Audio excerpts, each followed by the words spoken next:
Welcome back, everyone. So, so far we have gone through the um, not these. Uh, so we have gone through the respiratory system. We have done the cardiovascular system. So respiratory system was relatively short. The cardiovascular system was much better. More comprehensive. It had more content.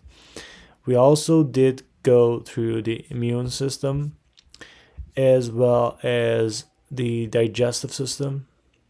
Now, for the digestive system, we did not go through the flashcards yet, so we will do that, and then we go for the kidney and skin, which is the excretory system, and that way we have a full understanding on these 5 chapters, so that we can also go for the Jack Veston questions. Let me, before anything, bring my stuff closer. So there we are. Okay, amazing. Now let's get through this. So I have my things here. Cool. So let's, before anything, go for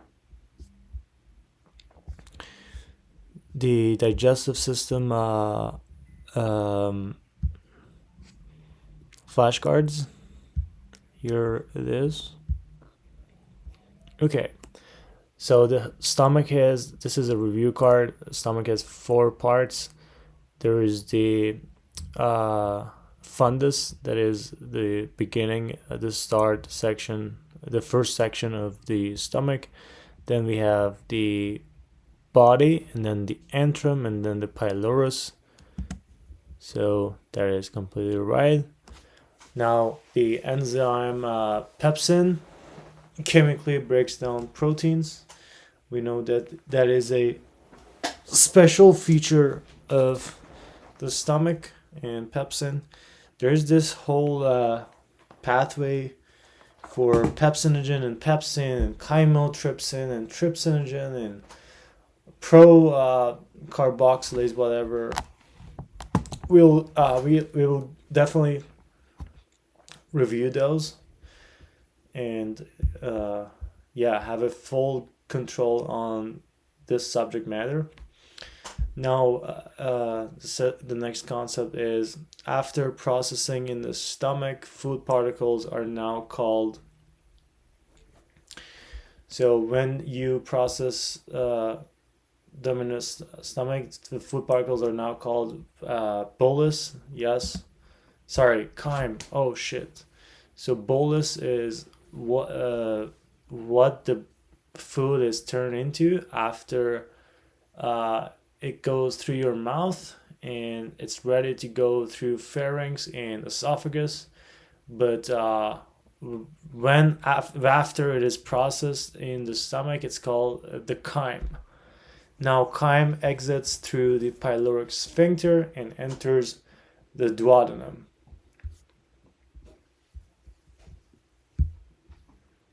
Chief cells secrete, so these are our sheriffs. They secrete both lipase because they're fat, and they also secrete pepsinogen. So gastric lipase and pepsinogen. So is pepsinogen different than pepsin? I totally believe so. Let's see if we find pepsin, pepper, produced by chief cells, the chef. So I had the police officer, the sheriff, like the chief, they call him, right? But yeah, you can memorize it with the chef and the pepper.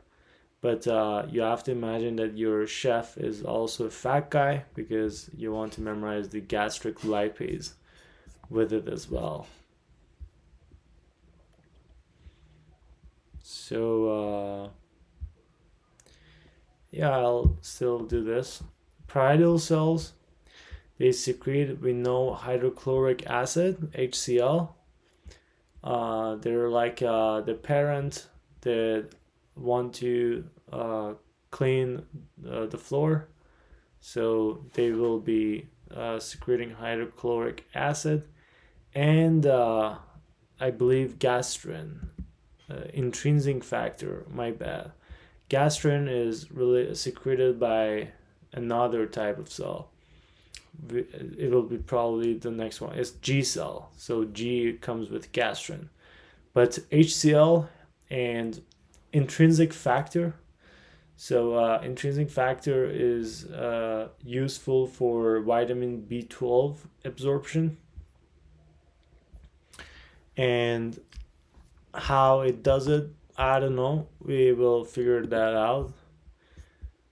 For gastrin, gas tank, we have stimulates parietal cells, so the piranha parietal, and stimulates acid production, vat of acid.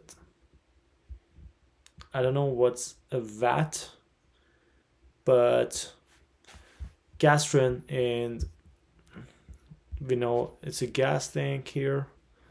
So we have the parietal cells, which is intrinsic factor. I don't know why the parietal, the piranha, is with gastrin, because it has nothing to do with gastrin. It's the G cells that secrete gastrin. Now the parietal cells secrete hydrochloric acid and intrinsic factor. So we can view our piranhas as being acidic and very introvert piranhas. I know it sounds very weird, but the weirder it is, the better you can memorize it, right? So, and B12, we can associate some numbers, can be tricky, but we can imagine the piranhas being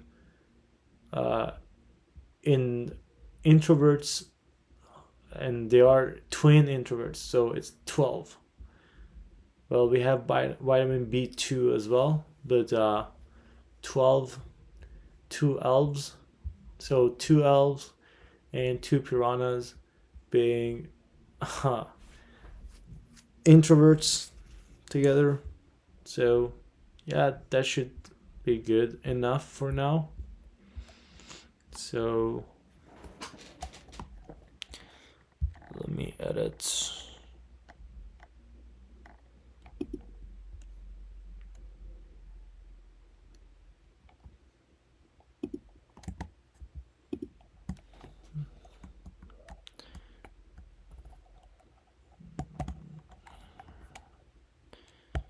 Two piranhas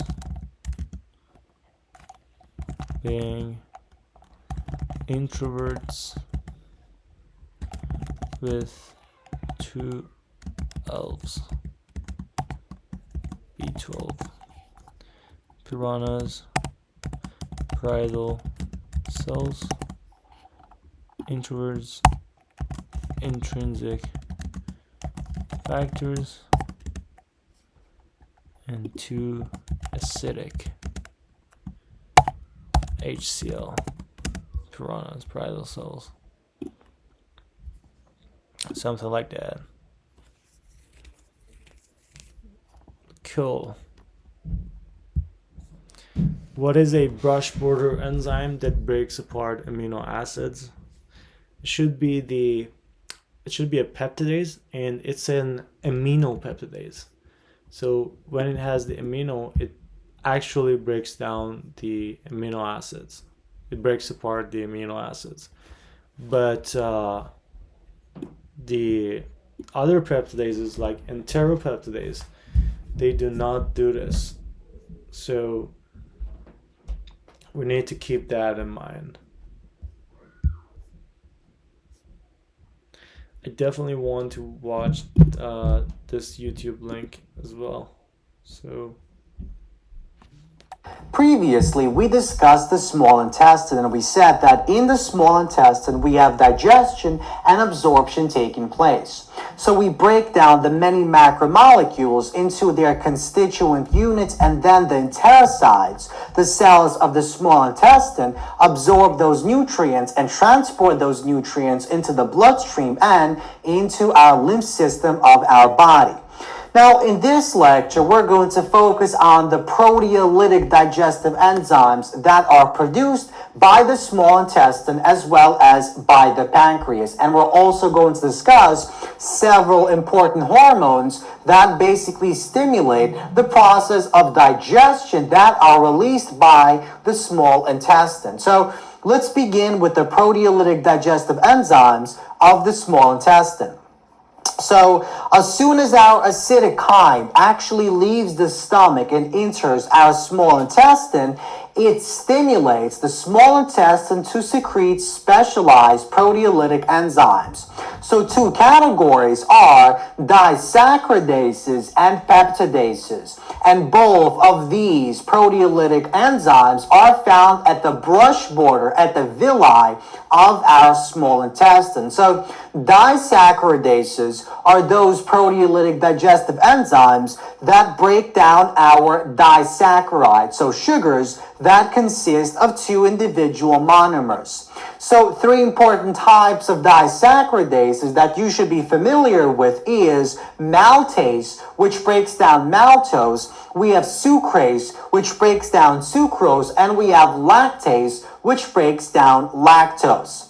Now, peptidases are basically those proteolytic enzymes that break down our peptides. And a specific type of peptidase that is found at the brush border is dipeptidase. Dipeptidase is a proteolytic enzyme that breaks the peptide bonds in a peptide that only consists of two amino acids. And both of these categories of enzymes are found at the brush border of our villi in the small intestine. Now, deep in our villi of the small intestine, we have these exocrine glands that are known as the crypts or glands of Liberkine. And they secrete and produce a special type of proteolytic enzyme known as enterokinase. And what enterokinase does is it basically cleaves a specialized type of zymogen known as trypsinogen, and it activates trypsinogen and transforms it into trypsin. And trypsin is a very important type of proteolytic enzyme, as we'll see in just a moment, that ultimately not only cleaves peptide bonds, but it also activates many other proteolytic enzymes in our digestive system. Now let's discuss the three important types of hormones that are produced by the small intestine and which actually stimulate the process of digestion. Let's begin with a peptide hormone known as secretin. So, secretin is yet another peptide hormone that is released by our glands found in the small intestine. And what secretin basically does is it stimulates the pancreas to release the pancreatic juice, which consists of many proteolytic enzymes, as we'll see in just a moment. Now, another type of peptide hormone that is released by the small intestine is CCK, which stands for cholecystokinin.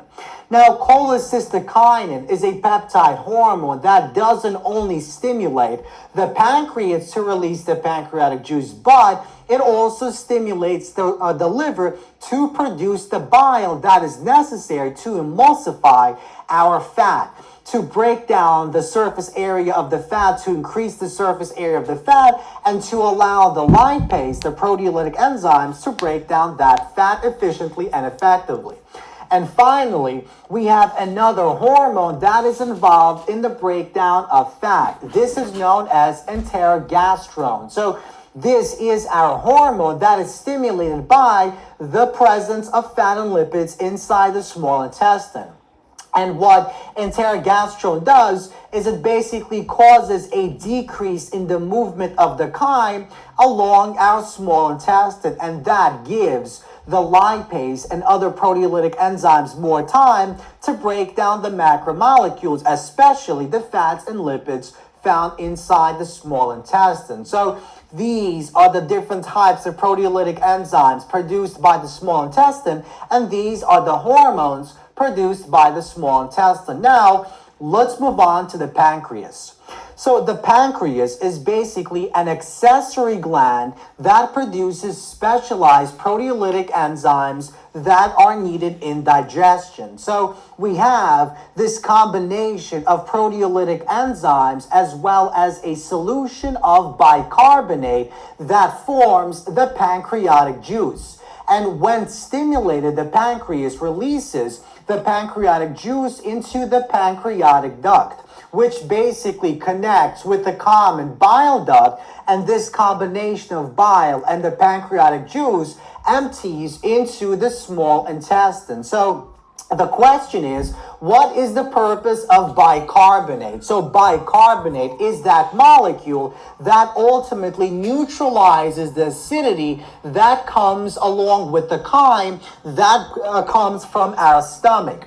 And what the bicarbonate does is it increases the basicity of our solution.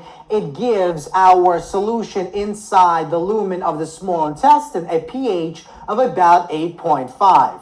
Now, we have three important types of categories of enzymes that are produced in the pancreas. So we have the pancreatic amylase and the pancreatic lipase, not to confuse them with the amylase and the lipase that are produced in the oral cavity in our mouth. Now, pancreatic amylase is responsible for breaking down alpha-glycosidic linkages, so that means it breaks down starch as well as glycogen into their individual monomers. Now, we also have pancreatic lipase, which is responsible for breaking down fats and lipids into fatty acids, which can then be absorbed by the enterocytes of the small intestine. And finally, we have the pancreatic peptidases. So we have three important types of peptidases that we should be familiar with. We have trypsinogen, we have chymotrypsinogen, and we have our carboxypeptidase. So trypsinogen is this zymogen that we spoke of earlier. So our pancreas produces our trypsinogen, and when our enterokinase mixes with trypsinogen, it cleaves it, and it forms the active form known as trypsin. And trypsin doesn't only cleave peptides at specific peptide bonds, but it also activates other enzymes, as we'll see in just a moment. So let's move on to chymotrypsinogen. Chymotrypsinogen is yet another type of peptidase that is produced by the pancreas. And chymotrypsinogen is activated by trypsin. So trypsin actually activates chymotrypsinogen into chymotrypsin. And what chymotrypsin does is it breaks down our peptide bonds and aromatic amino acids. And now, let's move on to the third type of proteolytic peptidase produced by the pancreas, known as the carboxypeptidase. So, carboxypeptidase is a proteolytic enzyme that breaks down peptide bonds at the carboxy end of our peptide, of our polypeptide. So these are the three different types of peptidases that are released by the pancreas. So let's summarize what we just discussed. So basically, as the acidic chyme moves into our lumen of the small intestine, it basically activates the release of our secretin and CCK, the chylocystokinin, by the small intestinal glands found in the villi, deep along the villi of our small intestine. So secretin stimulates the release of the pancreatic juice, which includes pancreatic amylase, pancreatic lipase, and the pancreatic peptidases, our trypsinogen, which is activated into trypsin by enterokinase. We have the chymotrypsinogen, which is activated into chymotrypsin by trypsin, and we have carboxypeptidase. Now, the chylocystokinin basically activates and stimulates the liver to release the bile. And the bile is a collection, it's a mixture of water and cholesterol, fat, as well as bile salts. And this causes fat emulsification. It breaks down our fat. It increases the surface area of that fat so that our lipase can actually break down chemically those bonds that hold the lipids together. And we also have the stimulation of these types of proteolytic enzymes that are found at the brush border. So we have the production of disaccharidases such as maltase, sucrase, and lactase, and we have the production of dipeptidases, which break down our proteins or peptides that only consist of 2 amino acids. So these are our proteolytic enzymes produced by the small intestine. These are the proteolytic enzymes produced by the pancreas. And these are the hormones produced by the small intestine that are involved in the process of digestion. Okay, it was very comprehensive and well done by Andre. I remember watching a few of his videos back in the days, like a few years ago. And let's get back on this. So, the brush border enzyme, the brush border is in the villi of small intestine.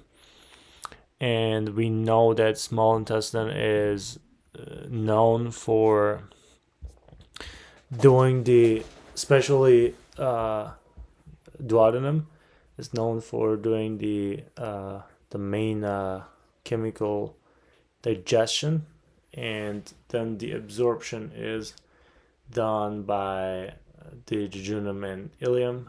So we have the apical membrane, which is the microvilli. So each of these should be a villi, right? And we have amino acids of protein fragments. We have the brush border enzymes. As you can see, they are at the tip of the microvilli. So proteins and protein fragments are digested to amino acids by pancreatic proteases, trypsin, chymotrypsin, and carboxypeptidase. We saw him talking about it, was on the right side of his diagram. And by brush border enzymes. So those three, trypsin, chymotrypsin, and carboxypeptidase, are pancreatic proteases. But we also have brush border enzymes that are carboxypeptidase again, aminopeptidase, and dipeptidase of mucosal cells. Now we have, as the second step, where the amino acids are then absorbed by active transport into the absorptive cells and move to their opposite side, transcytosis. So we can see that these amino acids are absorbed actually by active transport, and so active transport, we can see it with the red arrows. As you can see, sodium is coming in to the cell, and the absorptive epithelial cell, this is what it is, this is called. And we have the pancreatic proteases that sit on top of the brush border enzymes. And the pancreatic proteases like aminopeptidase are brush border enzymes. You can see here dipeptidase, aminopeptidase, and carboxypeptidase. So they sit on the brush border cells.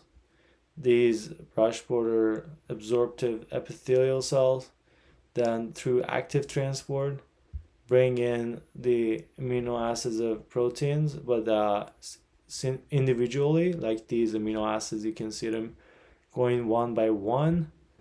When immediately right before that, they are broken down, broken apart by the brush border enzymes like aminopeptidase, and then these single amino acids come down to the amino acid carrier where they are with passive transport.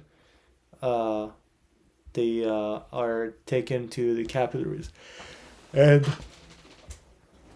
the amino acids leave the villus epithelial cell. It's 6 o'clock. By facilitated diffusion and enter the capillary via intercellular clefts. So we have clefts here. Another place we saw clefts was, I believe, in the immune system for antibodies, I believe, because they are also proteins and enzymes and they have clefts. But for now, we just need to know that these amino acids leave the villus epithelial cell by facilitated diffusion, so passive transport, and enter the capillary via intercellular clefts. Okay, great. Though we got this right, I still want to make sure that we have it. So, what brush order enzyme activates trypsinogen to make trypsin? I would say it's enterokinase. That is right. Also called the enteropeptidase. Be careful, as enteropeptidase can be a bit misleading since the ending is ase, and like the other enzymes present here, you don't want to mess up and think it breaks peptides down.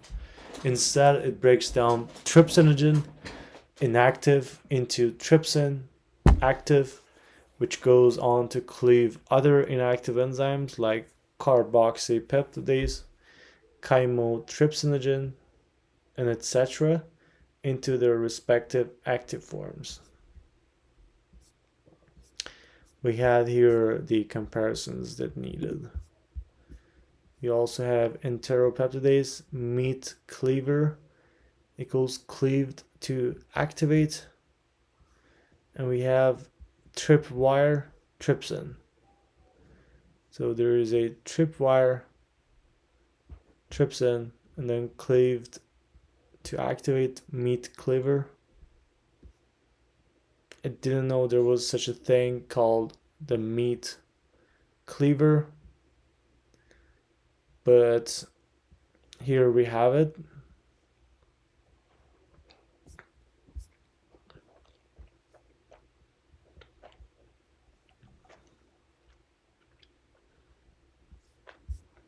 This is also an important one, the differences between trypsin and chymotrypsin. Do we have it in our document? We have enteropeptidase, which is enterokinase. It activates, so it turns trypsinogen into trypsin.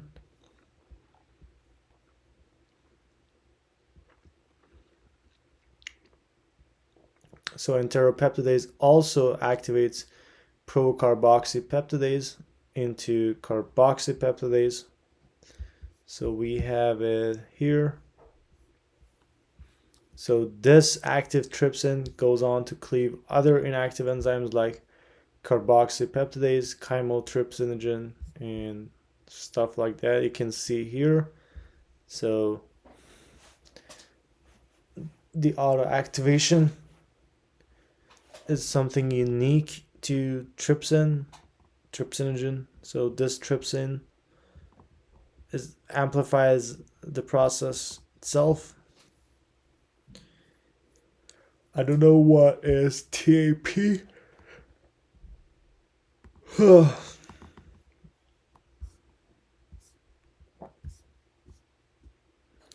yeah, we have the differences between trypsin and trypsinogen, chymotrypsin.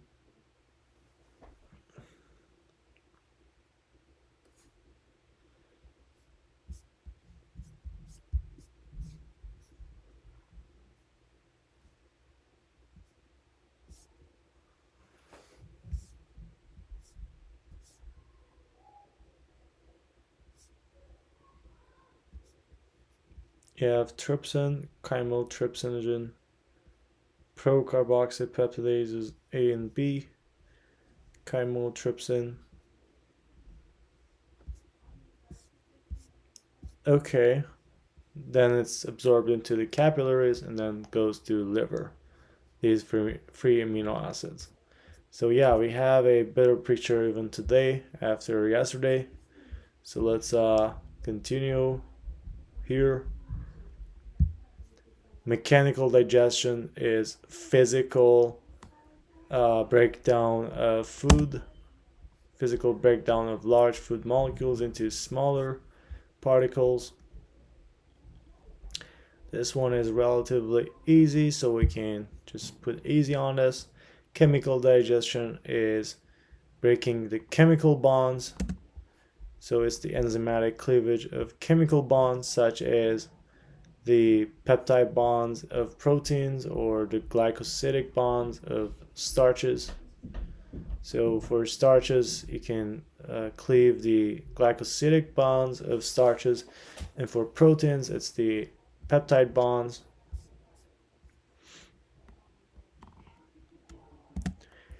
Peristalsis is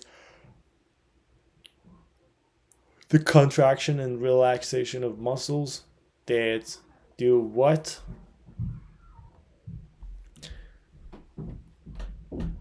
I know peristalsis is for the gut tube, it's for our GI tract, but contraction and relaxation of muscles that do digestion, I believe.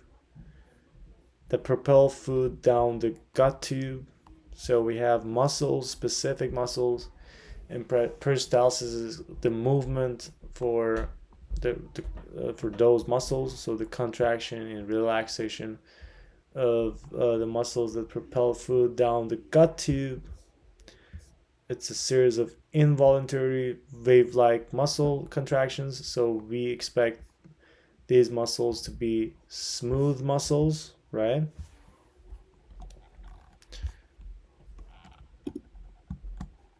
So we have the digestive system here. Are the peristalsis muscles smooth muscles? And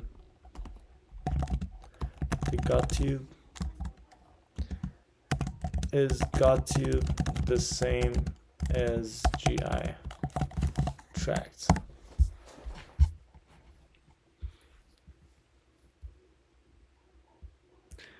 After processing in the stomach, food particles are now called the chyme. Now we know, and it's easy. So chyme exits the pyloric sphincter and goes to the duodenum.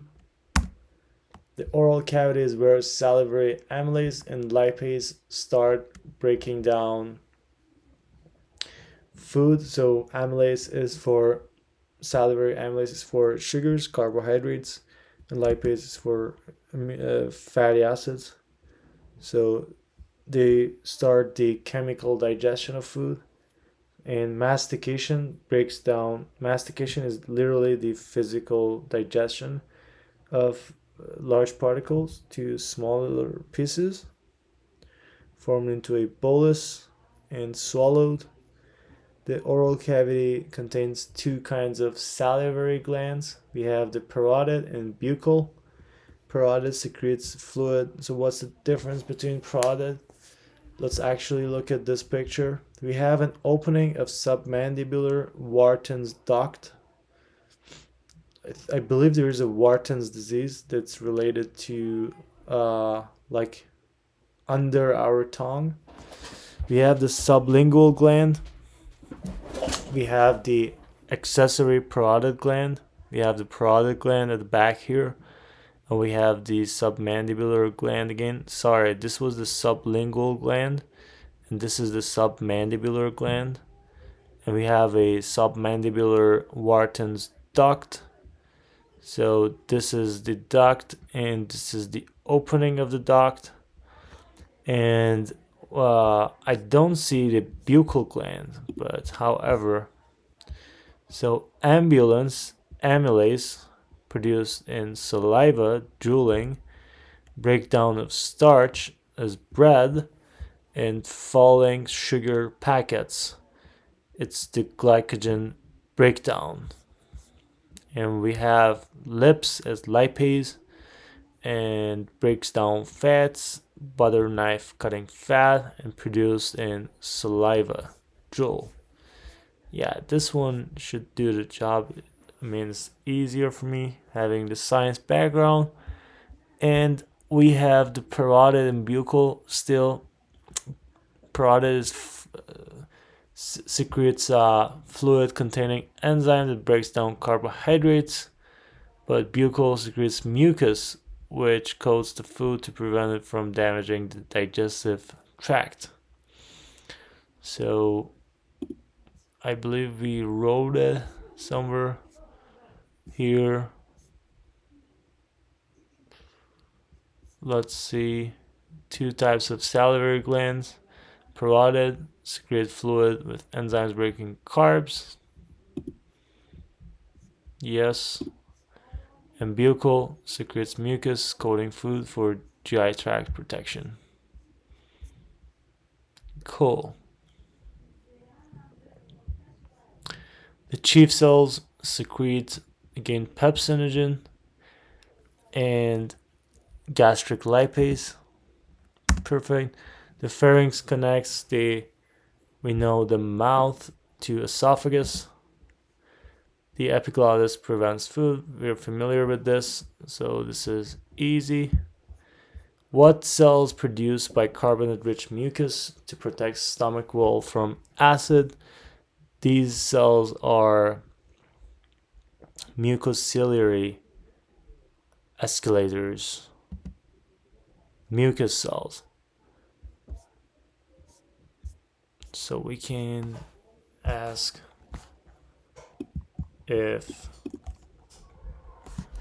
are mucus cells same as mucociliary escalators? I don't think so, because mucociliary escalators bring mucus upwards, away from our lungs, but mucus cells secrete bicarbonate-rich mucus to protect stomach wall from acid. What cells secrete gastrin is G cells, a peptide hormone that increases HCl secretion and gastric motility. So gastrin is for HCl, hydrochloric acid secretion, and gastric motility. The duodenum is the what part of small intestine and the site of what? So duodenum is the first part of the small intestine. It's for also the digestion. It's the site of main chemical digestion, majority of chemical digestion. Yes, it's the first part too. Deodorant, rubber hose is small intestine. Wood chipper, macromolecule breakdown. Yeah. The following enzymes are found in the duodenum. Oh, this is a good one because we have 3, I believe, and the small intestine ones. So they should be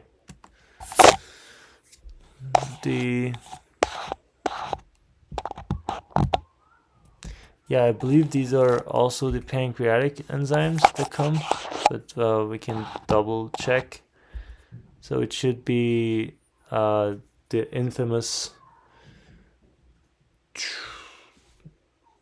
So we know pepsin is in our stomach, right? Pepsinogen is in our stomach, so it should be trypsin here, and the one of the peptidases and the carboxypeptidase. So we have the it's the other one. So it was the one on the left side of the Andre's lecture. So it's disaccharides, amino and dipeptidases, and enterokinase.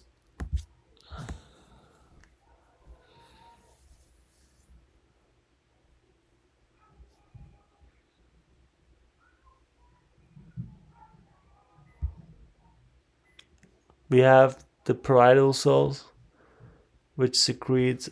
So these are our piranhas. So it's two acidic piranhas, so HCl, and also they are intrinsic factors. So intrinsic factors are also used for vitamin B12 absorption. Perfect. Now we have disaccharidase, which is an what enzyme that breaks down maltose, isomaltose, lactose, and sucrose into monosaccharides. So it should be it's a we just learned that it's a duodenum enzyme. So it's a brush border enzyme in our small intestine.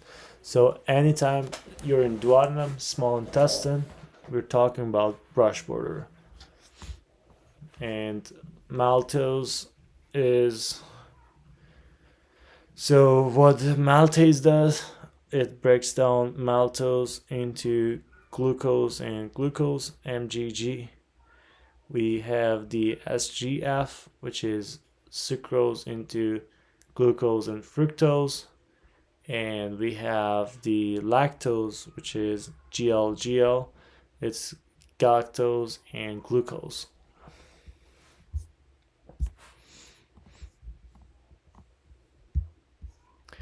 What enzyme catalyzes the hydrolysis of peptide bonds, which breaks down proteins into smaller peptides? So the enzyme that catalyzes the hydrolysis of peptide bonds, which breaks down proteins into smaller peptides, yes, this should be the aminopeptidase. So we have trypsin as the answer. So what is the difference between aminopeptidase and trypsin? Right? So trypsin is the main enzyme used for hydrolysis of peptide bonds and breaks down proteins into smaller, so amino acids.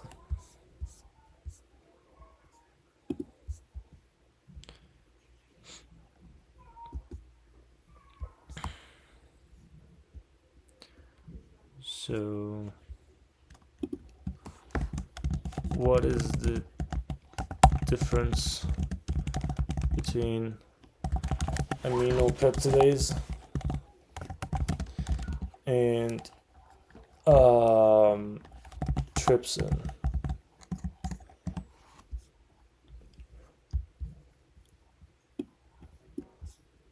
Also, we have here the chymotrypsin is inactive. Then we have trypsin.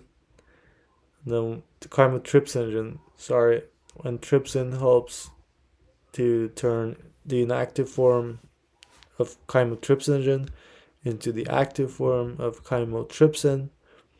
And then the chymotrypsin, you have a pi chymotrypsin, A chain, B chain, and C chain. And chymotrypsinogen is a zymogen that is yet to be activated into an active enzyme. So apparently a zymogen is an inactive form of an enzyme. What is a zymogen?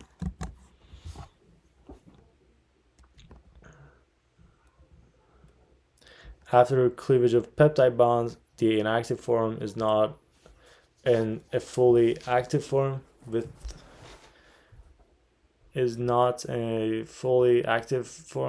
three different chains.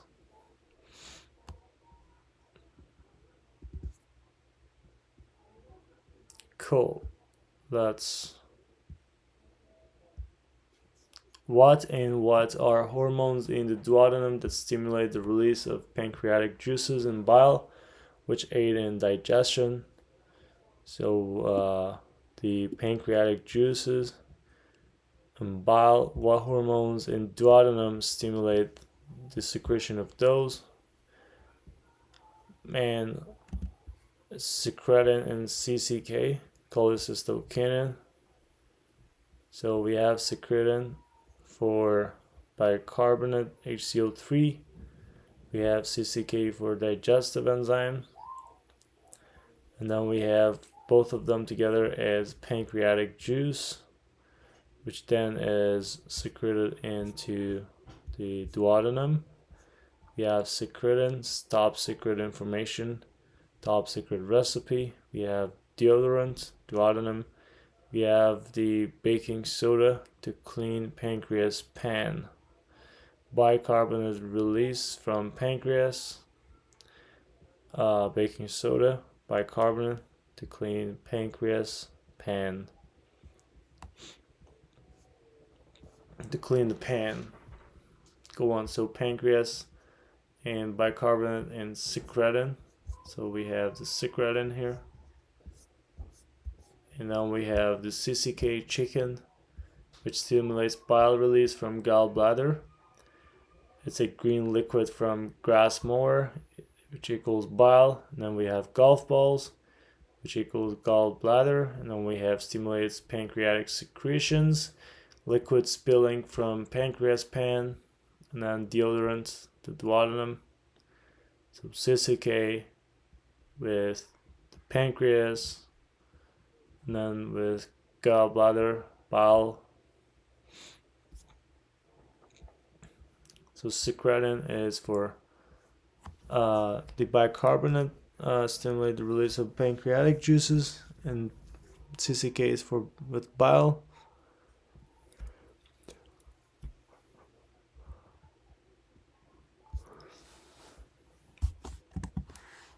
So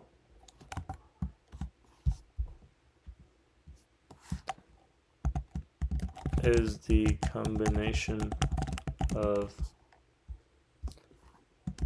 bicarbonate from secretin and digestive enzymes by CCK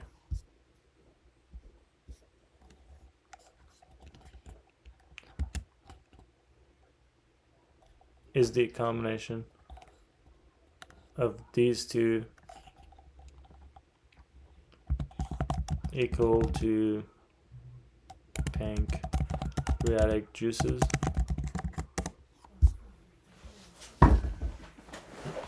And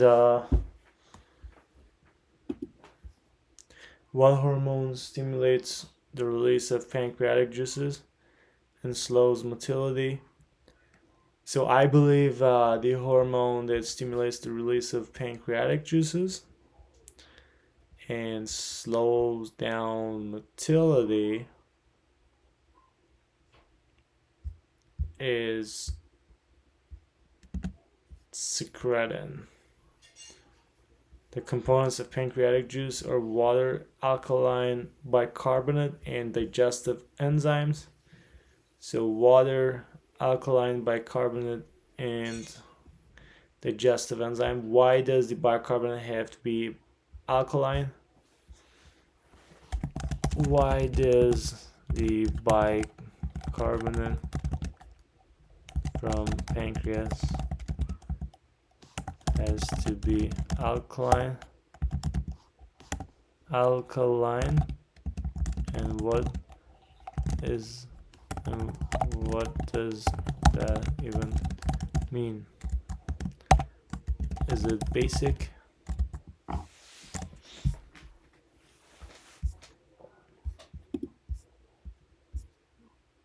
Okay. It also slows down motility. So pancreatic juices is we have slowing down motility in stomach, food coma. Oh, so food coma is slow down the motility in stomach. And the baking soda bicarbonate with secreting, top secret, and deodorants. Okay. What stimulates bile release from the gallbladder? It should be CCK, cholecystokinin, release of pancreatic juices, and promotes satiety. What is satiety, right? It's you being full.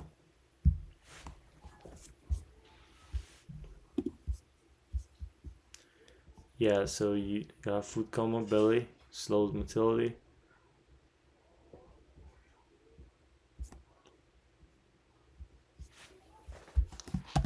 How does CCK slow motility and increase satiety? I believe we asked that here. Cholesterol increases satiety. Yeah. Does the grain slow the motility of the stomach or the small intestine? These are good questions. Let's add this to here. The jejunum and ileum of the small intestine are primarily involved in absorption. Yes. The small intestine is lined with microvilli and then microvilli, which are covered with microvilli. Yeah, villi, microvilli. So this is our small intestine. This is the tube, one of the sections of small intestine. Then you can see the villi, and then these villi have microvilli. And this is a villus, like there you can see there is nerve and is it nerve? It should be nerve. And capillaries and arterioles and venules moving along the villus, and we have microvilli known as epithelial cells. What are small finger-like projections of tissue which increase the surface area of the intestine? It should be villi. The capillary bed absorbs water-soluble nutrients, so water-soluble nutrients here. The lacteal absorbs fat and sends it to the lymphatic system. So the lacteal is there for absorbing fat-soluble components, and this is lacteal. It's a tiny lymphatic vessel. It's not a nerve, it's a lymphatic vessel. So the thin epithelium is one cell thick to increase. So we had endothelial cells and epithelial cells, right? This is epithelium. What was for the blood system, was it epithelial cells or endothelial cells? So we can just check it out here.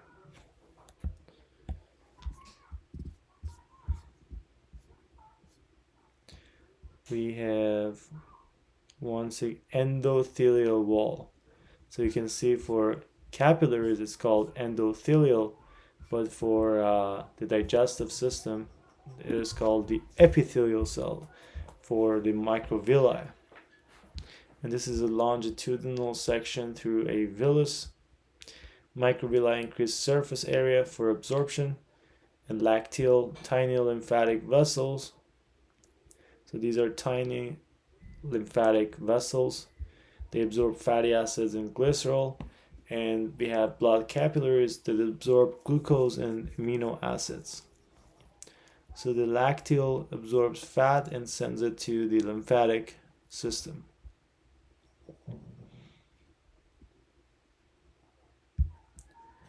What is a brush border enzyme that breaks apart amino acids? It should be the aminopeptidase. Yes. The fat soluble vitamins are KADE, They are absorbed through the lacteals in the villi. For vision, you have vitamin A in carrots. Reproduction, bone health, immune system, and skin. For vitamin D, it strengthens bones. So same as A, calcium absorption and immune system. For E, we have fat soluble, again, avocados and almonds. It's for immune system. It flushes toxins. We have vitamin K for blood clotting and bone health. You can see it's in like broccoli, and I don't know if this is asparagus or Brussels sprouts, but whatever. We have what absorbing H2O and salts and forms feces. Who? Should be the large intestine. Yes, so it absorbs water, watery swamp. Large intestine like anaconda, and it's for water and salts and forms feces. What is the first part of the large intestine? And is an outpocketing that accepts fluid from the small intestine. So this outpocketing, the first section of large intestine, is the ascending, the cecum. Okay, so cecum is the first section of the large intestine. It's like an outpocketing that accepts fluid from small intestine. It's the site of attachment of the appendix. So cecum is where our appendix is attached to. So appendix is actually the first section of the large intestine. However, I thought it was the last section. So I'm totally wrong. And then you have the ascending colon, the transverse colon, then the descending colon, and the sigmoid colon. So the colon has the following 4 segments. So we have cecum, ascending colon, transverse colon, descending colon, and rectum. Sigmoid colon, sorry. So cecum and rectum are not the segments of colon. The colon's 4 segments are the ascending, transverse, descending, and sigmoid.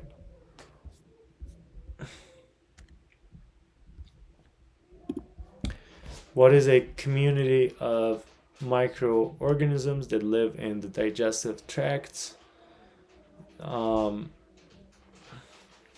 This should be microbiota. Yeah, so the gut microbiota is a community of microorganisms that live in the digestive tract.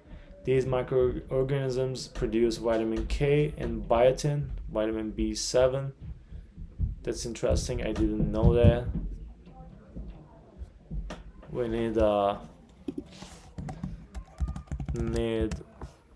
mnemonic for microbiota in large intestine.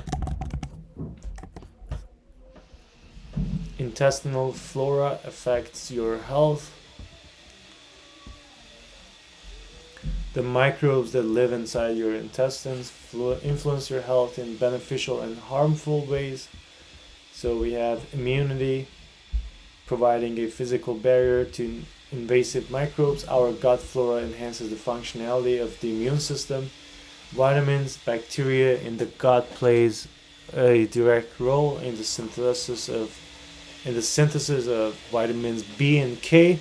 So B7 is biotin and vitamin K, as well as the absorption of calcium and iron. Metabolic activity of the gut flora allows our body to utilize food that would otherwise not be digested. We have obesity. In 2009, Dr. Kramalnik Brown discovered gut bacteria of obese patients differs significantly from individuals We have inflammation. Gut flora likely plays a major role in the development of various inflammatory diseases, including IBD and colitis. What is IBD? What is IBD as a disease of microbiota? New research by Dr. Brown again suggests a link between autism and decreased gut bacterial diversity. So we have bad gut microbiota equals increased inflammation and poor quality of life.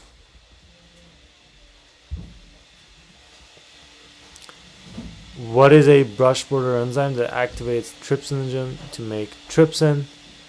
It is enterokinase, enteropeptidase. We should not mistake this with aminopeptidase. It does not cleave to peptides. It just helps in turning the inactive form as trypsinogen, which is a zymogen, into a trypsin. And trypsin itself has auto activation, and it also helps making other inactive forms of enzymes like chymotrypsinogen and carboxypeptidase into their active forms, as you can see here.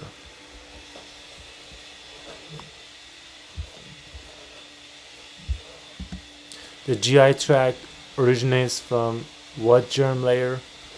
I believe because it's our GI tract, it should be from the middle section. It should be from the ectoderm. I'm sorry, it's the endoderm. So let's see. We have the endoderm as for the digestive system and respiratory system.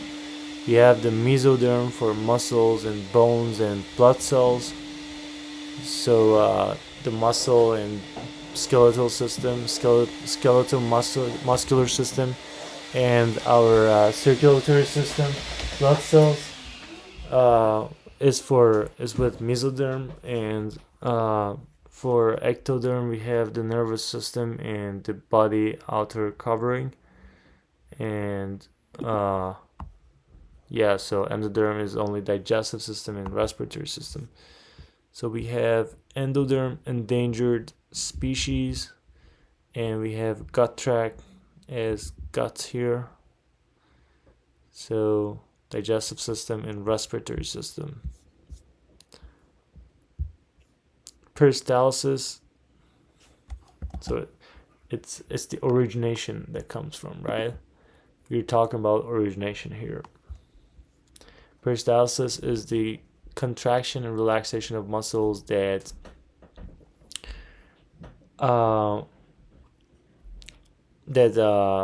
propel food down the gut tube.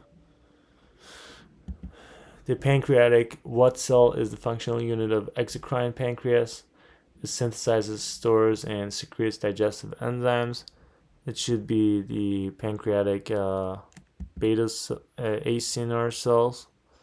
So pancreatic juices contain bicarbonate, pancreatic amylase, pancreatic peptidase, and pancreatic lipase, all of them. The juices flow into the duodenum. So we have duodenum here. So the juices come into duodenum. Acinar cells secrete pancreatic enzymes into pancreatic duct. So we have acinar cells that are in the pancreas, and they are the functional unit of the exocrine pancreas. Now the endocrine is something else, which is for our endocrine system. But control of pancreatic secretions. So we have acidic chyme that enters duodenum. We have secretin released into bloodstream from intestinal mucosa. We have secretin that stimulates pancreas. We have pancreas that secretes pancreatic juice. And we have pancreatic juice high in bicarbonate ions. which neutralizes acidic chyme.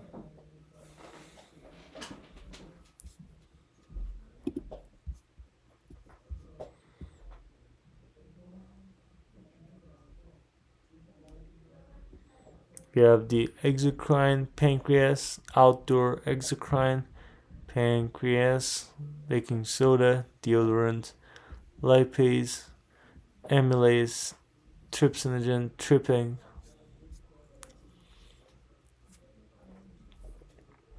So keep in mind that these acinar cells are part of the exocrine pancreas. And they synthesize, store, and secrete digestive enzymes. So they synthesize the hormones, the digestive enzymes. They secrete them, and they store them and secrete them.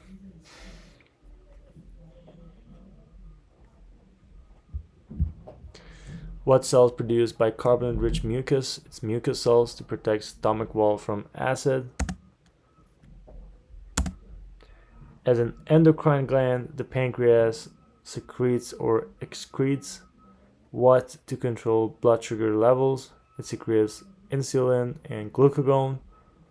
And as exocrine gland, the pancreas excretes digestive enzymes to break down, excretes enzyme to break down the proteins, lipids, carbohydrates, and nucleic acids in food.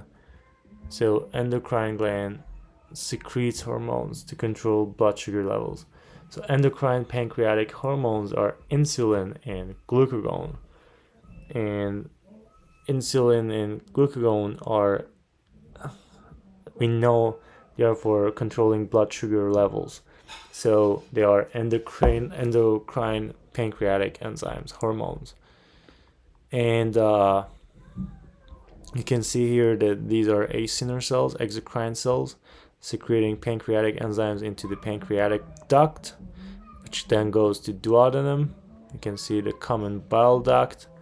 You can see the duodenum. You have the ampulla of Vader, which is the combination of pancreatic duct and the common bile duct. And then you have the pancreas, you have gallbladder, you have duodenum here, and ampulla of Vader, water. And you have the endocrine cells secreting hormones into blood vessels. So you have endocrine pancreas, glucagon, guac, insulin, inside endocrine pancreas, inside pan, red sauce releases to blood. But the exocrine releases to the duodenum, right? These are outside of our blood system. So the blood system is endo, and endocrine secretes into the blood vessels. Amazing.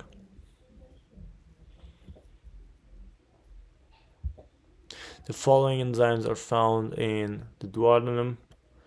So it should be stuff like, disaccharide, amino and dipeptidase, and enterokinase. The pancreas is connected to the duodenum via the, I believe, it is the Vader thing, the pancreatic ducts. So pancreas is connected to duodenum via the pancreatic ducts. We have the sphincter of Oddi, duodenum, pancreatic duct. We have the common bile duct. Right and left hepatic ducts from liver. Common hepatic duct, common bile duct, cystic duct, gallbladder.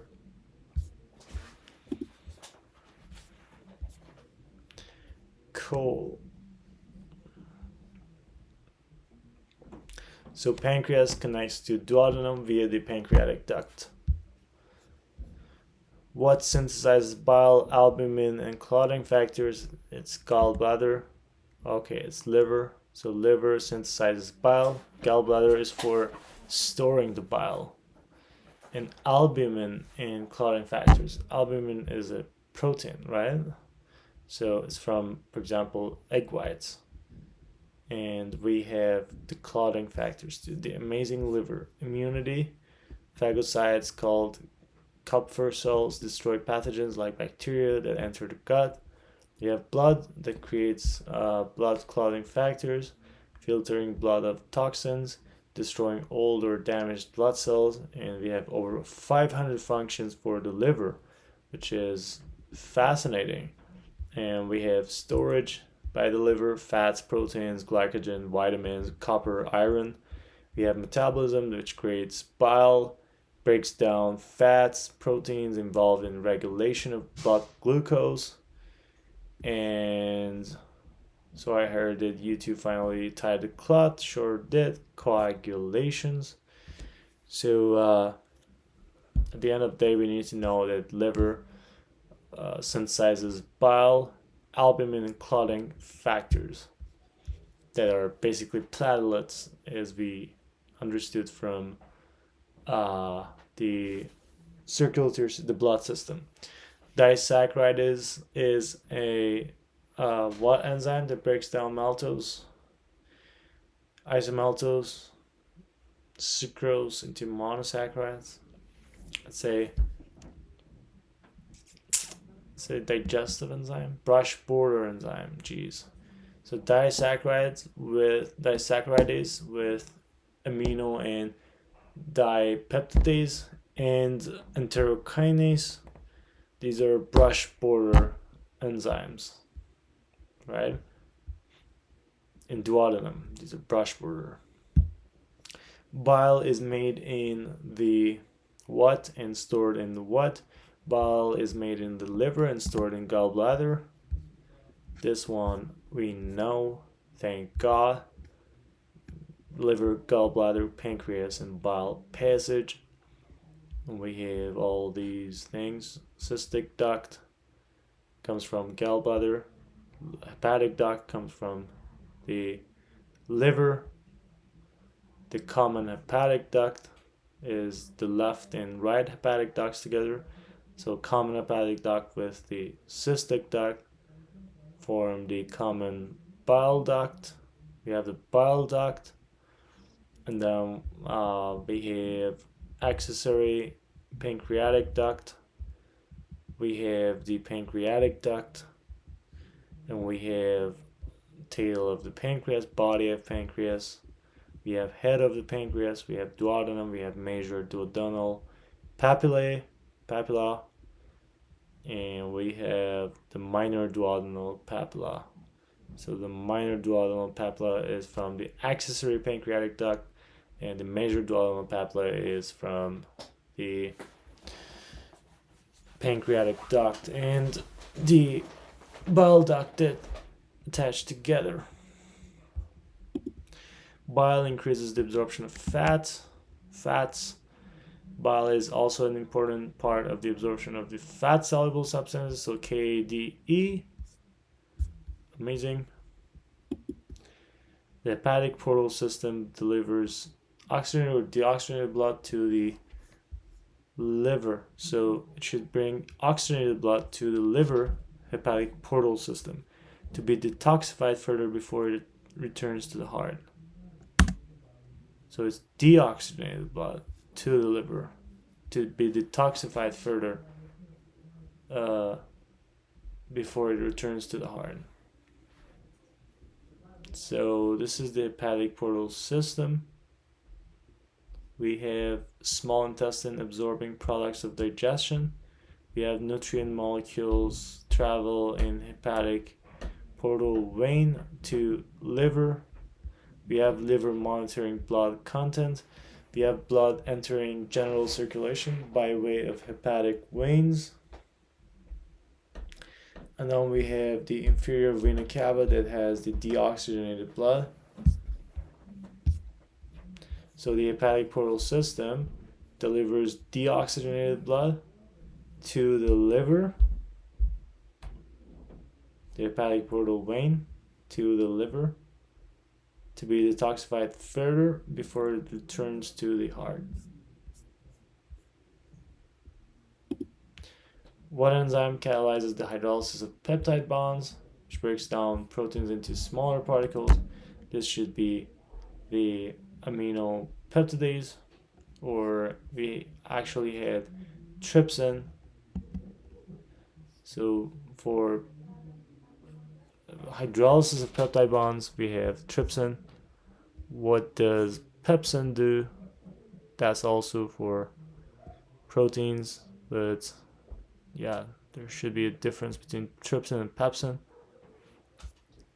So let's actually, what is the difference and similarity between trypsin and pepsin?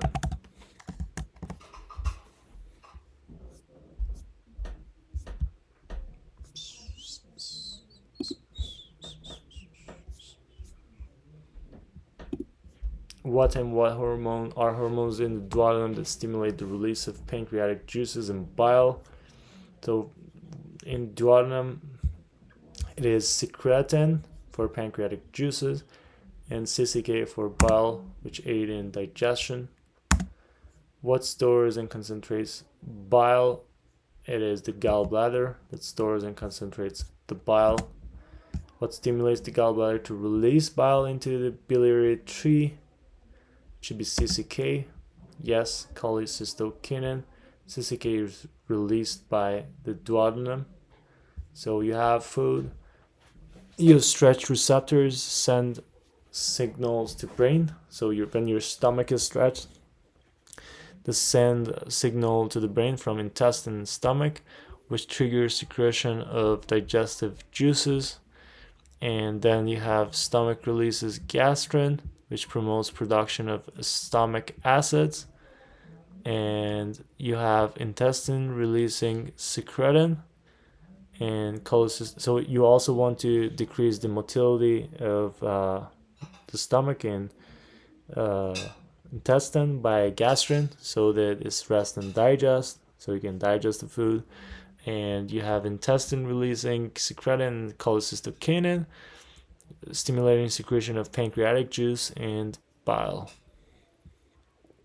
Then you have the effect on pancreas and liver. So CCK is what stimulates the gallbladder to release bile into the biliary tree. ADH and aldosterone will increase thirst. They also increase blood pressure. So the renin-angiotensin-aldosterone system increases blood volume and pressure. So you have renin that that helps in turning angiotensin to angiotensin 1. This triggers release of other hormones, and then angiotensin 2. The direct effects of angiotensin 2 is causing arteries to constrict, resulting in an increase in blood pressure, decreasing glomerular filtration rate, resulting in water retention, and increasing thirst. So water retention is also is decreased. So glomerular filtration rate is decreased, resulting in, so water retention is increased because the filtration rate is decreased in the glomerulus. Glomerulus.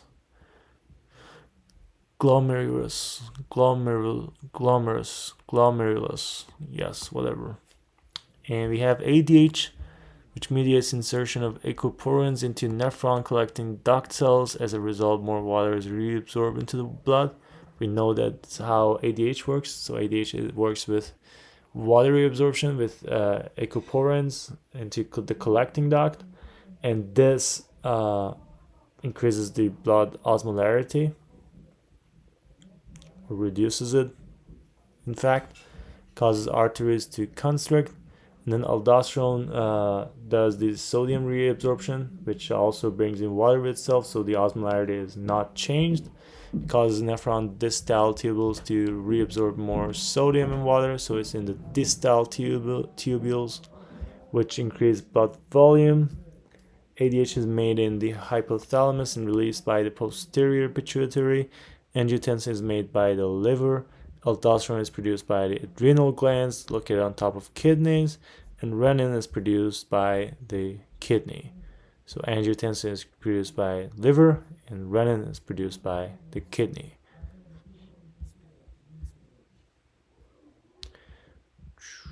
Should we put this as, we know it, so, but the diagram is new.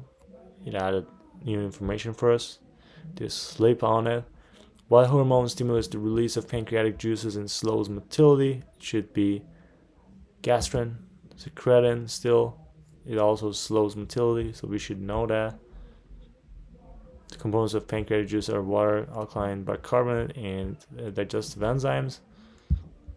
What stimulates bile release from the gallbladder? Release of pancreatic juices and promotes satiety. It is what stimulates bile release? It should be CCK. Yeah, anything related to bile is from CCK and promotes satiety, satiety.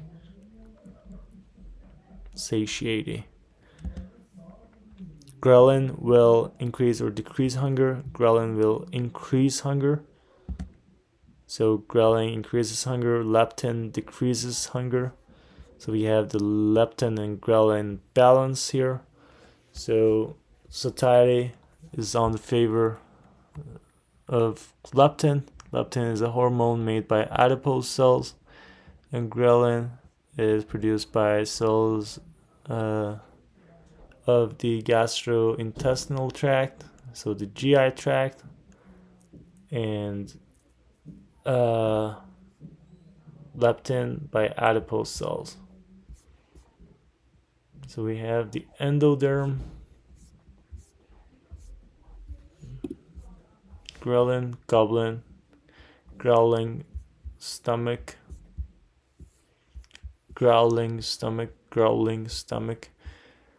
salivary glands, parotid, sublingual, submandibular, IgA, salivary, amylase, lingual, lipase, lysozyme, bolus, oral cavity, pharynx, esophagus, peristalsis, epiglottis, trachea, EK, A, visual pigments, D's, calcium absorption, E, prevent fat oxidation, K, blood coagulation.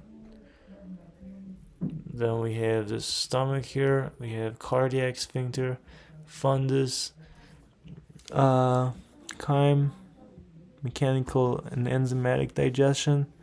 In the stomach, we have the vagus nerve.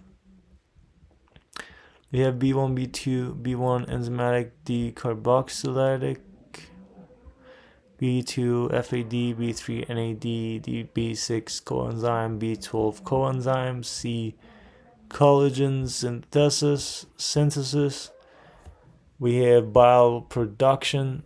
We have hepatic artery and portal vein. We have the liver. So portal vein is deoxygenated blood that comes to the liver for further detoxification. We have bile production, waste and nutrients maintenance, glucogenesis, and breakdown G6P. We have urea production, lipoprotein production, detox, pancreatic hormones. We have GIP, bile, fat digestion, and gallbladder. What is this GLP? CCK.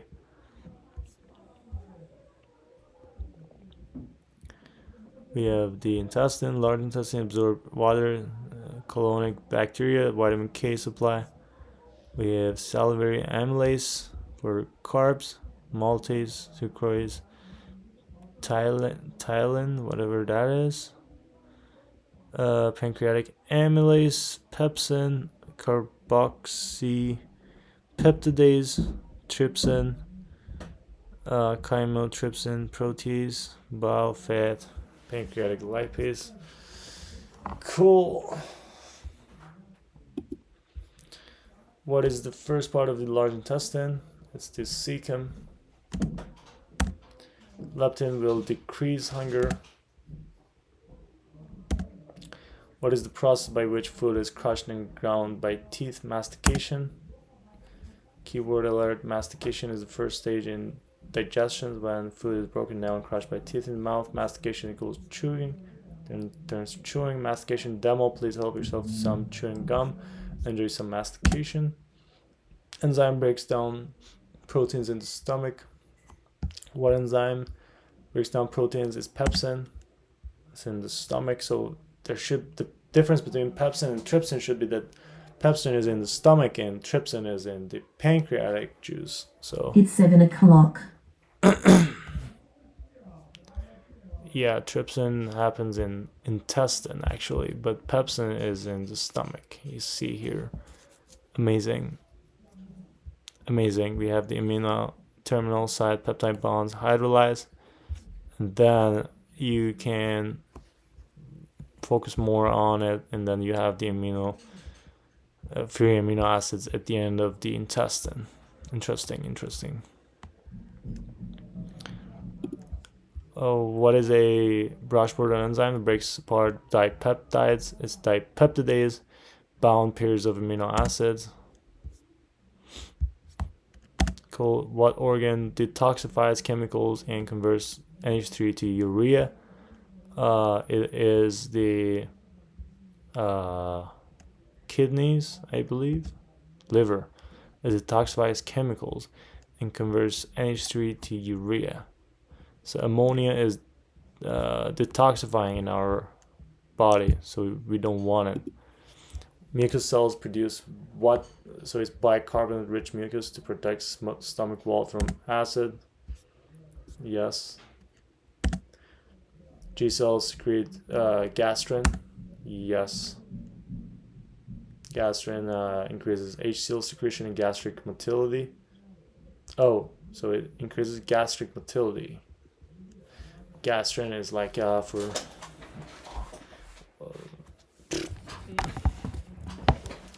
why does it increase gastric motility? Because you want to rest and digest, right? Yeah, I think it's because it's in the stomach. Stomach moves a lot, and then small intestine you just want to rest and digest. Yeah. Why? So we had gastrin somewhere here, right?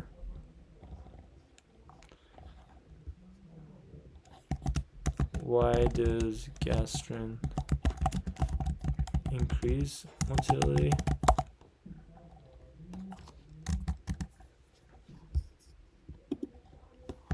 Motility of stomach or small intestine?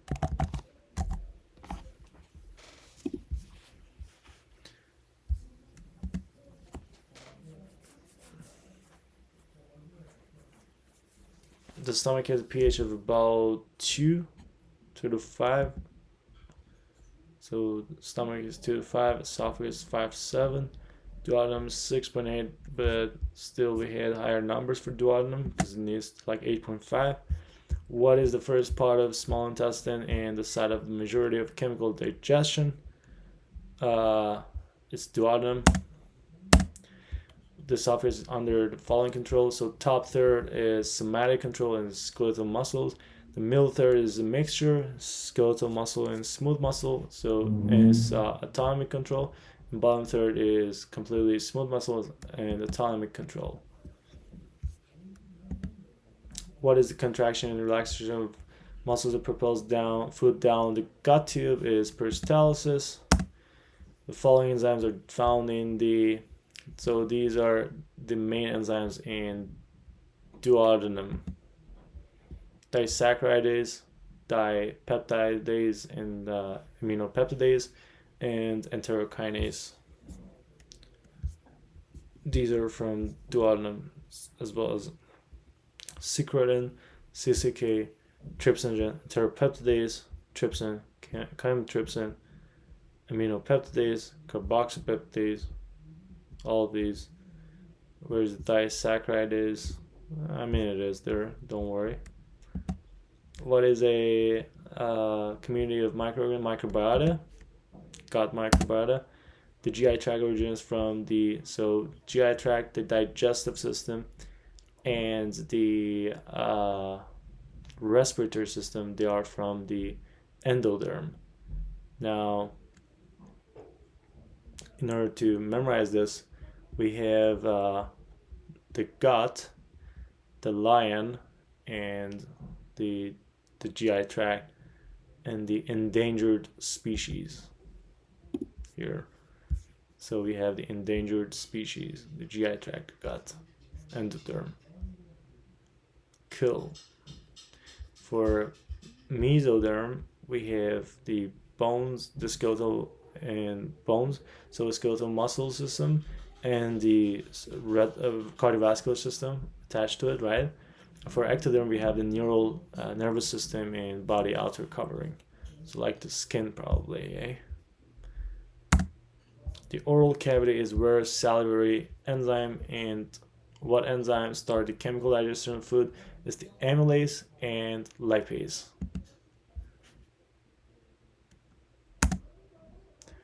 And buccal gland is different than parotid gland. Parotid is for carbs, breakdown of carbs, but buccal is for mucus, comes from mucus, buccal. It's the mucus that is covered around the food, not to not harm the stomach wall being acidic. What enzyme is a brushburn enzyme that breaks down maltose? It's a disaccharidase. Identify the missing. Pharynx to stomach is esophagus. What is the enzymatic cleavage of chemical bonds, such as this chemical digestion? What connects the mouth to esophagus is pharynx. Give the digestive pathway. We have the mouth. We have the pharynx, esophagus, stomach, the duodenum, like small intestine, large intestine, and rectum. What is the physical breakdown of large food molecules into smaller particles? It is physical digestion, mechanical digestion. We have the pancreatic. What cell of the pancreas is functional unit of exocrines? It's acinar cells. So we have them figured out. The following enzymes are found in the duodenum is the disaccharidase, amino and dipeptidase, and enterokinase. Amazing. The pancreas is connected to the duodenum via the pancreatic duct. The endocrine gland secretes insulin and glucagon enzymes to control blood sugar level. The exocrine gland excretes enzymes, digestive enzymes to break down. So endocrine gland secretes hormones. So hormones are a bit different than enzymes. They're both proteins, but hormones are totally different. Enzymes speed up reactions, but hormones are like messengers, right? Amazing. What synthesizes bile, albumin, and clotting factors? It's the liver. So bile, clotting factors like platelets, and we have the albumin. Disaccharidase is what enzyme that breaks down maltose? Is a brush border enzyme. We finally have this covered. The hepatic portal system delivers deoxygenated blood to the liver to be detoxified further before it returns to the heart. And last one, what hormone stimulates the release of pancreatic juices and slows motility? It should be secretin. Amazing. Coagulations. I'll see you in the next one.